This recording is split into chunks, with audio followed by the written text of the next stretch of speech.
ஜனவரி மாதம் 2வது வாரத்துடைய weekly top 10 count தான் நம்ம இந்த வீடியோவில் பார்க்க போகிறோம். இந்த வாரம் பொங்கலை முன்னிட்டு நிறைய படங்கள் வந்திருக்கு. ஏற்கனவே லாஸ்ட் 2 வீக்கில் வந்து இன்ஃபார்ம் பண்ண படங்கள் எல்லாத்தையும் சேர்த்து ஒரு 15 படங்களை நம்ம கவுண்டில் சேர்த்துருக்கோம். ஸோ வாங்க நம்ம அப்கமிங் ஸ்டாரோட வீக்லி டாப் 10 கவுண்டில் என்னென்ன படங்கள் இடம் பிடிச்சிருக்கு, அது என்னென்ன கவுண்ட் பிடிச்சிருக்குன்றதை போய் பார்த்துருவோம்.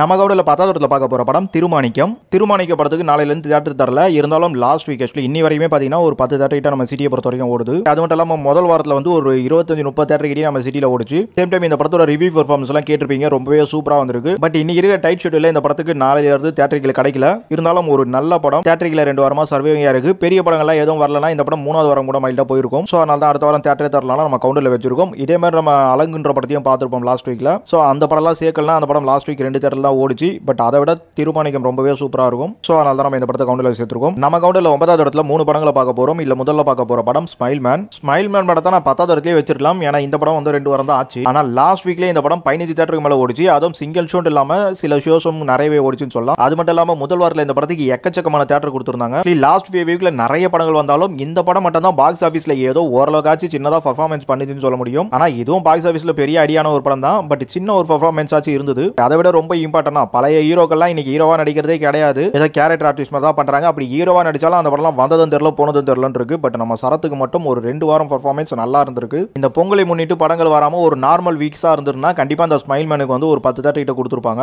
நம்ம கவுண்டில் அடுத்ததா இதே 9வது இடத்துல பார்க்க போற படம் மிஸ் யூ. மிஸ் யூ படம் ரிலீஸ் ஆகி 35 நாள், அதாவது 5 வாரம் முடிஞ்சு 6வது வாரம் இது 36வது நாள் வரும். ஆனா இந்த 36வது நல்ல தேட்டரில் இல்ல, 35 நாள் வரைக்கும் ஒரு 2 ஸ்கிரீன்ல ஓடி இருக்கு. நம்ம சிட்டியை பொறுத்த வரைக்குமே ஆக்சுவலி ஓடிட்டுலாம் கூட இந்த படம் வந்துடுச்சு. எனவே சாதாரணமா இந்த படம் வந்து ஏதோ 1-2 வாரம் தான் ஓடிட்டு போயிடுன்னு பார்த்தாக்கா 35 நாள் சர்வே பண்ணிடுச்சுன்றதுனால இந்த வாரம் தேட்டரிலே தரலனாலும் நம்ம கவுண்டர் பண்ணிருக்கோம். நம்ம கூட அடுத்ததா இதே 9வது இடத்துல பார்க்க போற படம் ஐடென்டிட்டி. இது ஒரு மலையாள படம். பட் திரிஷாலா இருக்காங்க, சோ வினய் வேற இருக்காரு. அதனால தமிழ்லயே இந்த படம் வந்தது. ஆனா என்னதான் இருந்தாலும் மலையாள படத்தை நீங்க டப்பிங் தான் பண்றீங்கன்ற மாதிரி தமிழ்நாட்டில் இந்த படம்லாம் பெருசா ஓடுறதுல. ஆக்சுவலி டொவினோ தாமஸ்க்கு அந்த அளவுக்கு வந்து மார்க்கெட் இன்னும் தமிழ்நாட்டில் கிரியேட் ஆகல தான் சொல்லும். என்னதான் திரிஷா இருந்தாலும் எனிவே இவங்க இந்த படத்தை நல்லா பண்ணிருக்காங்க, நல்ல ரிவ்யூ வாங்கியிருக்கு. ஆனா தமிழ்ல வந்து அதர் லாங்குவேஜ் படம் அப்படின்றதுனால இங்க பெர்ஃபார்மன்ஸ் எல்லாம் போயிடுச்சு. சோ போன வாரமே பாத்தீங்கன்னா ஒரு 10-15 தேட்டருக்கு மேல தான் வந்தது. ஆனா இந்த வாரத்தை பொறுத்த வரைக்கும் ஒரு 2 ஸ்கிரீன் அந்த மாதிரி தான் கொடுத்துருக்காங்க. எனவே படம் நல்லா இருக்கு. ஆனா இங்க வந்து அந்த ஒரு ரெஸ்பான்ஸ் மூலமா படம் ஓடலன்றதால தான் இந்த ஒரு கவுண்டவுன். நம்ம கவுண்டர்ல 8வது இடத்துல 2 படங்களை பார்க்க போறோம். இல்ல முதல்ல பார்க்க போற படம் அமரன். அமரன் படம் இன்னி வரைக்கும் தியேட்டர்ல ஓடிட்டு இருக்கு. ஆனா நாளையில இருந்து தியேட்டர் இல்ல. பட் இன்னி வரைக்கும் தியேட்டரோட கவுண்ட் பாருங்க, கிட்டத்தட்ட 75 நாள் வந்துருக்கு நினைக்கிறேன். கரெக்டா யாராச்சும் நம்பர் போடுங்க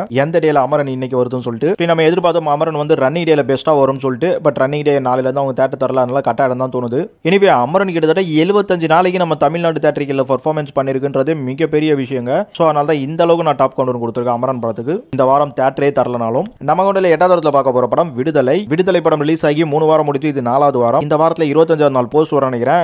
இந்த படம் வந்து இப்போ 3 தேட்டரில் தான் ஓடுது. நம்ம சிட்டியை பொறுத்த வரைக்கும் 25வது நாள்ல 3 தேட்டரில் ஓடுற அளவு தான் விடுதலை படத்தோட ரெஸ்பான்ஸ் இருந்திருக்கு. ஸோ படம் வந்து முதல் வாரத்திலேயே தெரிஞ்சு போச்சு அவுட்னு சொல்லிட்டு. ஆனா அதுக்கப்புறம் அப்படியே 2வது வாரத்தில் வேற படங்கள்லாம் இல்லைன்றதுனால சர்வே ஆகி பாக்ஸ் ஆஃபீஸ்ல சின்ன நம்பர் வந்துடுச்சு. உங்களுக்கு ப்ராஃபிட்டாவே வந்துடும் சொல்லலாம். அது வெற்றியோட நல்ல நேரம் தான் சொல்லி ஆகணும். ஏன்னா அவருக்கு எந்த படமும் வந்து சொட போறது கிடையாது. ஏதாச்சும் ஒன்றுல வந்து ப்ராஃபிட் எடுத்துறாரு மனுஷன். பட் படம் வந்து ஓவரால் ஆடியன்ஸை கண்டிப்பா சாட்டிஸ்ஃபைட் பண்ற மாதிரியான விஷயம் இல்ல. வெற்றி இதை புரிஞ்சுக்கிட்டு அடுத்த படங்கள்ல வந்து எல்லா ஆடியன்ஸையும் கவர் பண்ற மாதிரியான ஒரு படமா எடுக்கணும்ன்றது ஒரு இந்த படத்தோட ரேஞ்சை வச்சு கண்டிப்பா புரிஞ்சுக்கிட்டு நடக்கணும். இல்லனா இது வரைக்குமே ஆடியன்ஸ் வந்து வெற்றி படத்தை வந்து எதுவுமே சொன்னதில்லை மோஸ்ட்லி. ஆனா இந்த விடுதலைக்கு வந்து சொல்ல ஆரம்பிச்சாங்க லைட்டா. பட் அடுத்த படத்துல எல்லாம் பாத்தீங்கன்னா வேற லெவல்ல கழுவி ஊத்த ஆரம்பிச்சிருவாங்க. ஆடியன்ஸ் அந்த அளவுக்கு இருக்காங்க.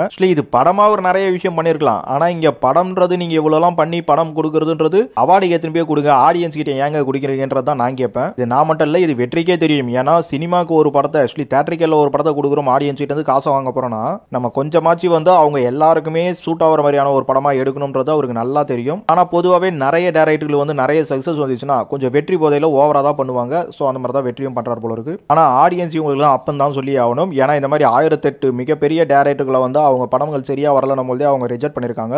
நம்ம கூட 7வது இடத்துலயும் 2 படங்களை பார்க்க போறோம். இல்ல முதல்ல பார்க்க போற படம் மேக்ஸ். மேக்ஸ் படம் ரிலீஸ் ஆகி இது 3வது வாரம் நம்ம தமிழை பொறுத்த வரைக்கும். பட் இந்த படம் கிறிஸ்மஸ் கிட்டே வந்துருச்சு. ஸோ இந்த வாரத்தில் இந்த படத்துக்கும் 25 நாள் போஸ்ட் வர நினைக்கிறேன் பொங்கல் டைம் கிட்ட. மேக்ஸும் இப்போ நம்ம சிட்டியை பொறுத்த வரைக்கும் பார்த்தீங்கன்னா ஒரு 4 தேட்டர்கள் கிட்ட ஓடுது. இந்த படம் தெரிஞ்சிருக்கும் உங்களுக்கு. சாதாரணமாக ஏதோ கன்னட படமா ஓடாதுன்னு பார்த்தாலும் நம்ம கலைப்புலி எஸ்தானு செமையா பண்ணிருக்கறனால லாஸ்ட் 2 வாரம் இந்த படம் தேட்டரில் பெர்ஃபார்ம் பண்ணிருக்கு. அடுத்ததான் நம்ம இதே கவுண்டில் பார்க்க போற படம் மார்க்கோ. மார்க்கோ உங்களுக்கு தமிழை பொறுத்த வரைக்கும் லாஸ்ட் வீக் தான் வந்தது. ஆனால் மலையாளத்தில் 2 வாரத்துக்கு முன்னாடியே வந்து வேற லெவலில் பாக்ஸ் ஆஃபீஸ் ரெக்கார்ட் பண்ணிட்டு இருக்கு. ஸோ அது பெருசா தமிழ்ல நடக்கலனாலும் கண்டிப்பா தமிழ் ஷெட்யூல்லையும் இந்த படம் பர்ஃபார்மன்ஸ் பண்ணிட்டு தாங்க இருக்கு. ஆனா என்ன பண்றது, இப்ப இருக்க டைட் ஷெட்யூல்ல இந்த படம் தேட்டரிக்கல்ன்றது கிட்டத்தட்ட ஒரு 5 தேட்டரிக்கல் தான் கொடுத்துருக்காங்க இந்த நெக்ஸ்ட் வீக்ல இருந்து. ஆனா இந்த படம் இந்தியில தாங்க பிச்சு எடுத்துக்கிட்டு இருக்கு. ஏன்னா படம் அந்த மாதிரி படம் மலையாளக்காரங்களா எப்படா இந்த படம் படம் எறியன்ற மாதிரி தான் இருக்குது. ஆனா என்ன பண்றது, அவங்க அந்த மாதிரியான ஒரு ஜானர்ல கை வச்சிட்டாங்க. பட் படம்ன்றது வந்து பிச்சு பெடல் எடுத்து ரத்தத்திலேயே குளிக்க வச்சு அனுப்புறாங்க. ஸோ ரத்த மலையில் நனைய தயாரா அப்படின்ட்டு யாராச்சும் விரும்புனீங்கன்னா போய் நினைச்சிட்டு வாங்க தாராளமா. மார்க்கோ உங்களை சூப்பரா நினைச்சு அனுப்போம். நம்ம கூட 6வது இடத்துல பார்க்க போற படம் மெட்ராஸ்காரன். மெட்ராஸ்காரன் படம் பொங்கலை முன்னிட்டு நாளைக்கு ஜான் 10ஆம் தேதி ரிலீஸ் ஆகுது தியேட்டர்கள். ஆக்சுவலி 30 தியேட்டர்கள் கிட்ட கொடுத்துருக்காங்க இந்த படத்துக்கு. இந்த படத்துக்கு அவ்வளோ பெரிய எக்ஸ்பெக்டேஷன் கொடுக்கறதுல என்ன இருக்குன்னு எனக்கு புரியல. கலையரசன் ஹீரோவா இருக்காரு. எனிவே ப்ரொடக்ஷன் டீம்ல வந்து ரொம்பவே சூப்பரா அவங்க ஆடியோ லான்ச்ல இருந்து எல்லாமே ட்ரைலர்ல இருந்து சூப்பரா பண்ணி தியேட்டர்களும் 30 தியேட்டர்கள் எடுத்துருக்கிறதுலாம் பெரிய விஷயம். அதை காப்பாற்றி இந்த படம் ஓடுதா இல்லையான்றதை நம்ம நெக்ஸ்ட் வீக்ல பார்த்தலாம். எக்ஸ்பெக்டேஷன் போது நம்ம லாஸ்டா வந்திருந்த மேக்ஸ் மார்க்கோ இதெல்லாமே உங்களுக்கு பர்ஃபார்ம் பண்ணிட்டு இருக்கும் போதும் இந்த படத்தை ஒரு புது படம்ன்றதை தாண்டி இவ்வளோ தியேட்டர்கள் கொடுத்துருக்காங்கன்றதால அது கண்டிப்பா சும்மா கிடைச்சிருக்காது. ஸோ அதெல்லாம் கம்பேர் பண்ணி தான் நம்ம இந்த ஒரு கவுண்டர் கொடுக்குறோம். ஏன்னா புது படத்தை நம்ம எப்பயுமே வந்து பூஸ்ட் அப் பண்ணி தான் பேசுவோம். ஸோ அந்த பேச்சுக்கு இந்த படம் வர்த்தா இருக்கா இல்லையான்றதை நம்ம நாளைக்கெல்லாம் வேண்டாம், பொங்கலை முன்னிட்டு வீடியோ போடுவேன். ஸோ 4 நாள்லயே வந்துடும். நம்ம 4 நாளில் வீடியோ போட போறதுனால தான் நம்ம நிறைய பழைய படங்கள்லாம் வந்து அப்படியே ஸ்கிப் பண்ணாம இந்த வாரம் 15 படங்களோட சேர்த்து வச்சு கவுண்டர் பண்ணிட்டு இருக்கோம். ஏன்னா 4 நாள் அந்த படங்கள்லாம் ஸ்கிப் ஆகும். நம்ம கூட 5வது இடத்துல பார்க்க போற படம் புஷ்பா 2. புஷ்பா படம் ரிலீஸ் ஆகி 6 வாரம் முடிஞ்சு இது 7வது வாரம். இந்த 7வது வாரத்திலையும் புஷ்பா படத்துக்கு 10 தியேட்டர் கொடுத்துருக்காங்க நம்ம சிட்டியை பொறுத்த வரைக்கும். அப்பவே தெரிஞ்சிருக்கும் எவ்வளவு டைட் ஷெட்யூல்ல இப்போ வந்த படங்கள் எல்லாமே தியேட்டர்கள் குறைக்கும் போது இந்த படத்துக்கு இன்னும் தியேட்டர்கள் குறைக்காம இருக்குனாக்கா இந்த படம் என்ன மாதிரி தியேட்டர்கள்ல பர்ஃபார்ம் பண்ணிட்டு இருக்குன்னு. அப்புறம் இந்த படத்தோட மிகப்பெரிய பாக்ஸ் ஆஃபீஸ் ரெக்கார்டும் தெரியும். தமிழ்நாட்டில் இந்த படம் வந்து பாக்ஸ் ஆஃபீஸ்ல நினைச்ச ரெக்கார்டு பண்ணல. ஏன்னா 100 கோடியை தாண்டும் எதிர்பார்த்தோம். பட் அது நடக்கலனாலும் இவங்க 80 கோடிக்கு மேல தாண்டி பண்ணிருக்கின்றதே ஒரு பெரிய ரெக்கார்டு தாங்க. ஏன்னா நம்ம தமிழ்நாட்டில் தான் முதல்ல பார்ட் 2 ஃபர்னிச்சரை போட்டு எக்கச்சக்கமா உடைப்பாங்க மக்கள். ஸோ அதுக்கு மத்தியில் இந்த புஷ்பா 2 பாக்ஸ் ஆஃபீஸ்லாம் நீங்க பார்க்கும் போதே தெரியல அந்த படத்தை மக்கள் என்ன மாதிரி ஆதரிச்சிருக்காங்கட்டு. நம்ம கூட 4வது இடத்துல பார்க்க போற படம் முஃபாஃபா தி லைன் கிங். முஃபாஃபா படம் ரிலீஸ் ஆகியும் 3 வாரம் முடிஞ்சு 4வது வாரம். இந்த வாரத்தில் 25 நாள் போஸ்ட் வரும். இந்த படம் தான் நம்ம சிட்டியை பொறுத்த வரைக்கும் லாஸ்ட் வீக்ல மெயின் தியேட்டர்ல தெரியும் உங்களுக்கு 3 வாரமா நல்ல பெர்ஃபார்ம் பண்ணிட்டு இருந்து. ஆனா அடுத்து பொங்கலை முன்னிட்டு வர வாரத்தால இந்த படம் தியேட்டரிக்கல் பாத்தீங்கன்னா 20 தியேட்டர் கிட்ட ஓடுது. 3D 2Dன்னு சொல்லிட்டு போட்டுருக்காங்க. ஸோ அது ரெண்டுத்தையும் நம்ம கால்குலேட் பண்ணாக்கா 20 தியேட்டர் கிட்ட வரும். 3வது வாரத்தில் இவ்வளவு டைட் ஷெட்யூல்ல எல்லா படத்தையும் கழிச்சு கட்டுற காலத்திலையும் பாத்தீங்கன்னா 20 தியேட்டரிக்கல்ன்றது லேசுப்பட்ட விஷயம் இல்ல. அதுவும் இது 3 வாரத்துக்கு முன்னாடி பண்ண பெர்ஃபார்மன்ஸ் லேசுப்பட்டதுல. ஸோ சிங்கமா தான் நிக்குது இன்னமும். நம்ம கூட 3வது இடத்துல பார்க்க போற படம் மதகஜராஜா. மதகஜராஜாக்கு நம்ம சிட்டியை பொறுத்த வரைக்கும் ஒரு தியேட்டரிக்கல் கொடுத்துருக்காங்கன்னு சொல்லலாம். சில இடத்துல செகண்டரிகளும் போகுது. இத்தனைக்கும் ஒரு 12 வருஷத்துக்கு முன்னாடியே வர வேண்டிய படம் 1000 தான் இருந்தாலும் வந்து ஒரு ஓல்ட் ஆயிடுச்சு அப்படின்ற மாதிரி இந்த படத்துக்கான பிம்பம் இருந்தாலும் பல எதிர்பார்ப்புன்றது இந்த மதகஜராஜா மேல இருக்க தான் செய்யுது. ஸோ அதனால நம்ம இவ்வளவு டாப் கொண்டு கொடுத்துருக்கோம். பட் எனக்கு ட்ரைலர் பார்க்கும்போது இந்த காமெடி டைம்லலாம் ஏதோ மியூசிக்கே இல்லாம ஒரு மாதிரி அது ஓல்டு டோன்லயே கேட்குது. சவுண்ட் மிக்சிங்ல ஏதாச்சும் பிரச்சனை இருக்கா என்னன்னு ஒன்றும் புரியல. பாப்போம், படம் பார்த்ததுக்கு அப்புறம் நல்லா கிளியரா சொல்ல முடியும். பழைய படத்துக்கும் புது படத்துக்கும் வந்து அந்த சவுண்ட் ரொம்ப இம்பார்ட்டன்ட். இந்த படத்தோட காமெடின்றது நம்ம ரொம்ப பெருசா எதிர்பார்த்துருவோம். அது சுந்தர்சின்றதுனால நான் வேற லெவல்ல மிக பெருசா எதிர்பார்க்கிறேன். பட் இந்த ட்ரைலர்லாம் பார்க்கும்போது என்னடா விண்டேஜ் சந்தானம் சொல்லிட்டு இருக்கோம். ஆனா விண்டேஜ் சந்தானம்ன்றது அது வேற காலம். இந்த 2013 காலகட்டத்தில் பாத்தீங்கன்னா சந்தானம் ஒரு மைனஸ் வந்து இந்த மனுஷன் ரொம்ப வந்து பழைய காமெடியே பண்ணிட்டு இருக்க மாதிரி தான் இருக்குன்ற மாதிரி. ஸோ அந்த மாதிரி தான் இந்த படத்தோட காமெடி தெரியுது எனக்கு. இவங்க ட்ரைலர் கட்லேயே இவ்வளவுதான் வச்சிருக்காங்க, படத்துக்குள்ள என்ன இருக்குன்ற மாதிரி எனக்கு யோசிக்க தோணுது. ஸோ திரும்பவும் சொல்றேன், சுந்தர்சி படம் காமெடி அல்டிமேட்டா இருக்கும். அந்த நம்பிக்கையில் தான் இருக்கேன். அதை தாண்டி விஷாலோட ஒரு மிகப்பெரிய உழைப்பு இந்த படத்துல இருந்திருக்கு. சேம் டைம் வந்து ஆம்பளை மாதிரி இந்த படம் வந்து இல்லாம, ஏன்னா ஆம்பளைக்கு முன்னாடி இந்த படம் எடுத்திருக்காங்க. இந்த படம் ரிலீஸ் ஆகலாம் தான் ஆம்பளை எடுத்துட்டாங்களோ இல்ல லைட்டா உருவின்ற மாதிரிலாம் தோணுது. இந்த எல்லா தோணுதலையும் இந்த படம் என்ன மாதிரி மாத்துதுன்றதை நம்ம நாளைக்கு தெரிஞ்சுக்கிட்டு பொங்கலுக்கு முன்னாடியே வந்து இந்த படத்தோட ரெஸ்பான்ஸ் எல்லாம் பார்த்துட்டே கவுண்டர்ல நம்ம இடம் பிடிச்சு வச்சிருவோம். ஸோ அதெல்லாம் பார்த்து மிஸ் பண்ணாதீங்க.